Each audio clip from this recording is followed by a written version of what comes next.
इस अंधेरी काली रात में एक मछुआरा मछलियाँ पकड़ रहा था। चांद की रोशनी उस रात काफ़ी ज़्यादा ब्राइट थी। अचानक से मछुआरे का फंदा हिलना शुरू हो गया। मछुआरे को पता था कि इसमें एक मछली आकर फंसी होगी। अब मछुआरे ने उस फंदे को धीरे धीरे खींचना स्टार्ट किया, लेकिन वो फंदा उससे खिंच नहीं रहा था। इसी बीच मछुआरे के पीछे से एक आवाज़ आई और जैसे ही मछुआरे ने पीछे मुड़कर देखा, पानी हिल रहा था। धीरे धीरे ये आवाज़ बढ़ने लगी और ऐसा लग रहा था कि पानी के नीचे से कोई उसकी बोट की तरफ आ रहा है। मछुआरा डरा हुआ था, लेकिन फिर भी उसने पानी के अंदर अपना सर डाला और जैसे ही मछुआरे ने अपना सर डाला पानी के अंदर और आंखें खोलकर देखी, उसको कुछ जाता हुआ दिखा।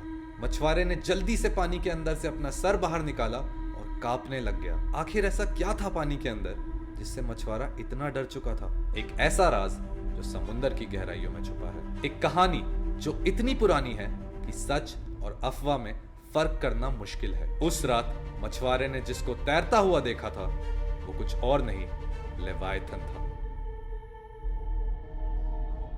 लेवायथन, ये नाम सुनते ही एक बड़े समुद्री मॉन्स्टर की तस्वीर दिमाग में आती है। लेकिन असल में ये लेवायथन है क्या? क्या ये एक मिथ है या सही में ये इतना बड़ा और भयानक है कि आज तक इंसानों की नजरों से दूर रहा है? लेवायथन का जिक्र सबसे पहले बाइबल की बुक ऑफ जॉब में मिलता है। उसमें इसे एक विशाल समुद्री जानवर बताया गया है जो इतनी क्षमता रखता है कि 1000 शिप्स को एक साथ डुबा दे। वो इतना शक्तिशाली है कि उसे सिर्फ भगवान ही हरा सकते हैं। बाइबल के अलावा जूइश बाइबल में भी इसका जिक्र है। वहां इसे एक विशाल नाग बताया गया है जो समुद्र में रहता है और दिन को रात कर सकता है। इसे एक इविल एंटिटी की तरह बताया गया है जो लोगों का दिमाग करप्ट कर सकता था। लेकिन सिर्फ यहूदी और बाइबल नहीं, बैबिलोनियंस की बुक्स में इसे रेफर किया गया है एज टियामट। अब टियामट जो थी वो एक समुद्री राक्षस थी। इसी तरीके से नॉर्स माइथोलॉजी में यॉर्मन गैंडर का जिक्र किया गया है, एक ऐसा सांप जो पूरी दुनिया को घेरा रहता है और इसे लोग द वर्ल्ड स्नेक के नाम से भी जानते हैं। अब अगर तुमने गॉड ऑफ वॉर खेली है तो उसमें भी तुमने यॉर्मन गैंडर को देखा होगा। अब अजीब बात यह है कि अलग अलग सभ्यताओं में अलग अलग नाम से मिलते जुलते प्राचीन प्राणियों का जिक्र है और यहीं पे ये सोचने वाली बात आ जाती है कि अगर अलग अलग कल्चर्स अलग अलग टाइम फ्रेम्स में रहते थे तो उन्होंने सेम दिखने वाले प्राचीन प्राणियों का जिक्र कैसे किया अपनी बुक्स में? क्या ये एक कल्पना थी या वक्त के साथ ये सच्चाई मिट्टी में बदल गई? लेवायथन की इंपॉर्टेंस सिर्फ एक सी मॉन्स्टर तक सीमित नहीं थी। रिलीजियस रूप से भी इसकी एक डीपर मीनिंग है। बाइबल में ये पाप और बुराई को सिग्निफाई करता है।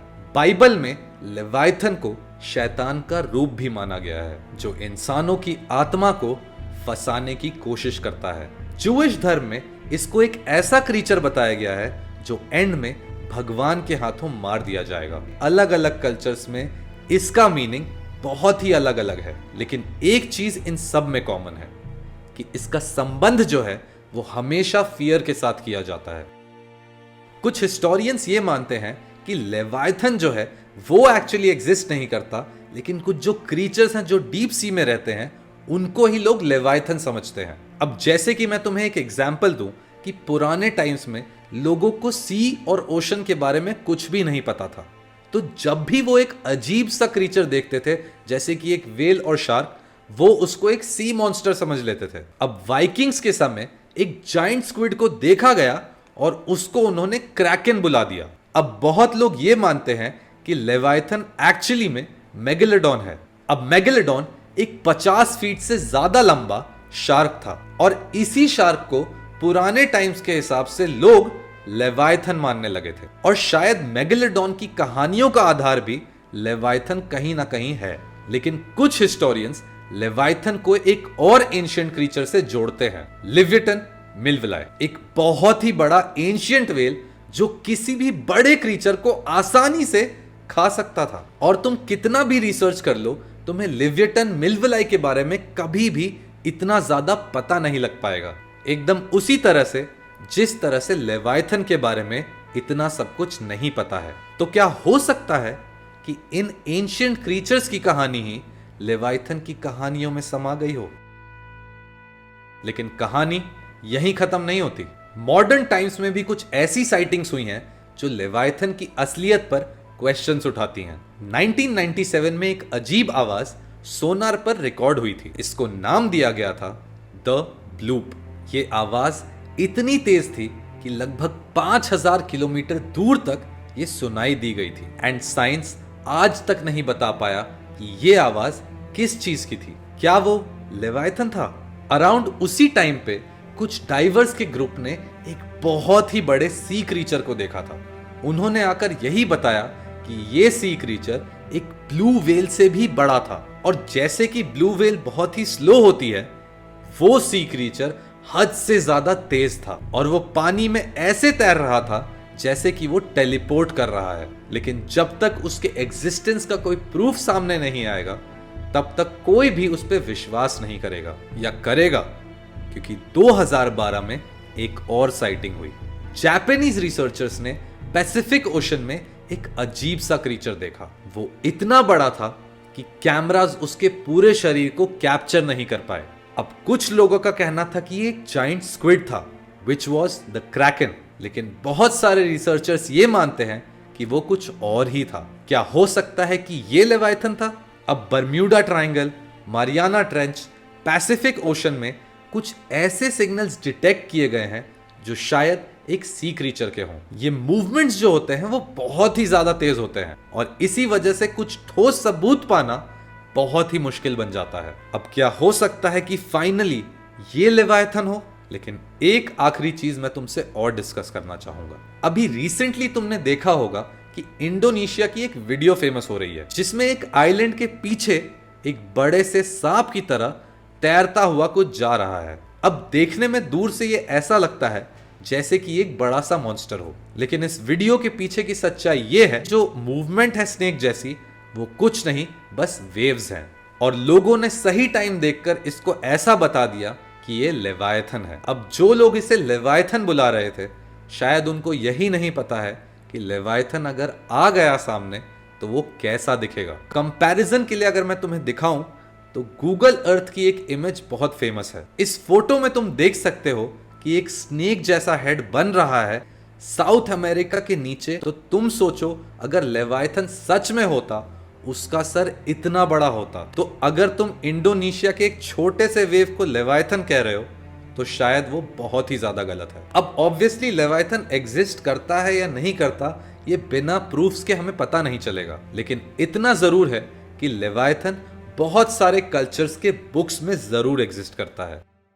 अब साइंस भी कुछ पॉसिबिलिटीज देता है। साइंस में एक थ्योरी बहुत ही ज्यादा पॉपुलर है जिसको हम कहते हैं डीप सी जाइगेंटिज्म। इसका मतलब यह होता है कि कोई भी क्रीचर अगर डीप सी में है, सबसे नीचे है, तो वो साइज में बड़ा होने लग जाता है, और इसी वजह से अगर वो क्रीचर्स ऊपर आने लग जाएं तो उनको हम सी मॉन्स्टर्स ही मानेंगे, जैसे कि क्रैकन जो वाइकिंग्स के टाइम देखा गया था। और इसी तरीके से हो सकता है सी सर्पेंट्स भी एग्जिस्ट करते हो नीचे। इसी तरीके से लेवायथन भी शायद एक ऐसा क्रीचर हो जो इतने सालों से डीप सी में है कि वो बहुत ही ज्यादा बड़ा हो गया है। लेकिन हम कौन होते हैं बोलने वाले, क्योंकि हमने तो सिर्फ आज तक 5% ही ओशन कवर किया है, और कवर करने से मेरा मतलब है एक्सप्लोर किया है, क्योंकि 95% of the total ocean on earth आज भी अनएक्सप्लोर्ड है। अब इस 95% में क्या छुपा हो सकता है क्या नहीं, ये तो वक्त ही बता सकता है, अगर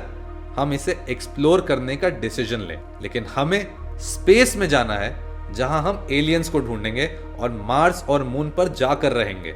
अब ये 95% ऑफ द अनएक्सप्लोर्ड ओशन में क्या छुपा है, ये बहुत ही ज्यादा इंट्रीगिंग है, और शायद तुम्हें भी ये बहुत ज्यादा जानने का मन कर रहा होगा। अब भले ही हमने इसे एक्सप्लोर नहीं किया, लेकिन हमें ये जरूर पता है कि डीप सी में कुछ ऐसे क्रीचर्स रहते हैं जो बहुत ही ज्यादा अलग दिखते हैं। अब इसी में तुम्हारा आता है डूम्सडे फिश, एंगलर फिश, जिसकी बात हम पहले कर चुके हैं कि ये डूम्सडे लाने वाला है कि नहीं। इसी के साथ साथ और भी क्रीचर्स हैं जिनके बारे में मैं एक अलग से डेडिकेटेड वीडियो बनाऊंगा, एंड मैं तुम्हें बताऊंगा कि इस डीप ओशन में एक्चुअली और क्या क्या है। अब डूम्सडे से याद आया, क्या लेवायथन ही हम सबका अंत करेगा?